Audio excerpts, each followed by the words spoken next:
Hello guys, আসসালামু আলাইকুম। আজকে আপনাদের সাথে কিছু গুরুত্বপূর্ণ মজার কথা শেয়ার করব।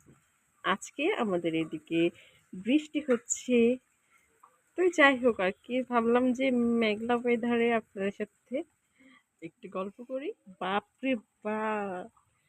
বর্তমানে মানুষের অলিতে গলিতে চিপায় চাপায় প্রত্যেক বাসায় প্রত্যেক ঘরে দুই একজন করে কন্টেন্ট ক্রিয়েটর আছে। ওরে আল্লাহ! কথা হচ্ছে সেটা না।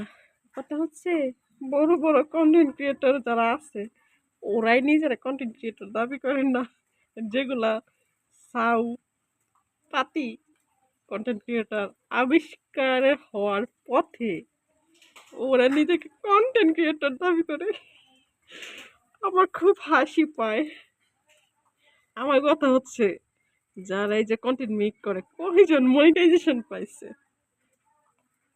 হ্যাঁ, কয়জন মনিটাইজেশন পাইছেন? হ্যাঁ, আমরা শিক্ষিত। কিন্তু আমাদের আচার-আচরণ মূর্খদের মতন। কারণ আমি যদি সফল কনটেন্ট ক্রিয়েটর হই, তাহলে সেটা মানুষের মাঝে প্রকাশ পাবে। যেমন আমাদের গাজীপুরে আছে বড়, বড় কিছু কনটেন্ট ক্রিয়েটর। ওদের কনটেন্টের মাধ্যমে কিন্তু আমরা ওনাদেরকে চিনি। ওরা কিন্তু ওই যে ২ দিন পরে, পরে তামাশা করে না। কিন্তু তারপরেও উনারা ভাইরাল। আমিও টুকটাক ভিডিও মেক করি।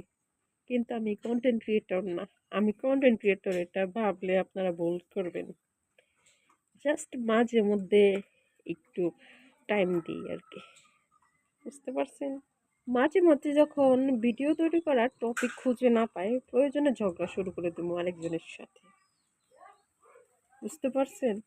তবুও অন্যের এই যে টপিক নিয়ে অন্যকে অনুপ্রেরণা বানিয়ে হচ্ছে ভিডিও আপ দিব না।